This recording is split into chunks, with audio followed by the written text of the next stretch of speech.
But let's talk about the inspiration behind your brand. You mentioned your kids are wearing each other's clothing. Uh, there's a huge gender situation happening in the world over the last couple decades. I mean, people think it's new, but it's really not. It's been going on for decades. What was like the emergence of Stereotype Kids? Like, when was the day when you realized, well, my kids are sharing clothing, maybe other kids want to share clothing too, so maybe I should make clothing that anybody can wear?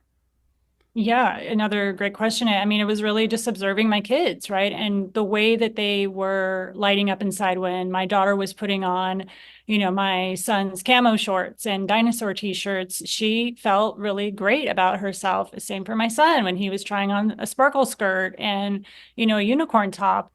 It was very apparent to me that they were naturally drawn to these things because of their own curiosity and because it made them feel good about themselves. So for me, it was just really shifting my focus from, making sure that they were feeling seen and feeling loved no matter what. And for me, it was stepping off and not interfering in their clothing choices. And that was a huge epiphany for me, for myself as well.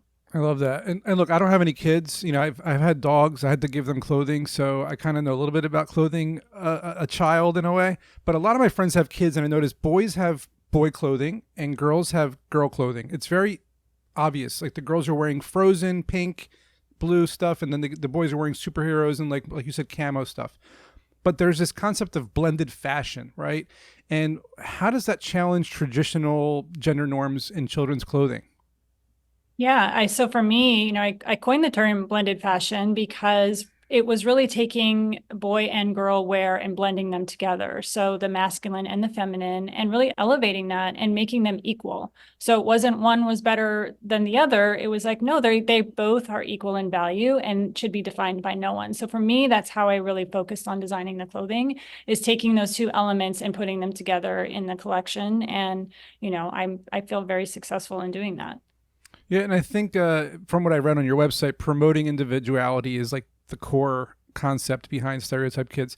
So, how do you see this mission impacting not just the children who are wearing your clothes, but their families? Because you mentioned you have to also be a part of that, and then of course society.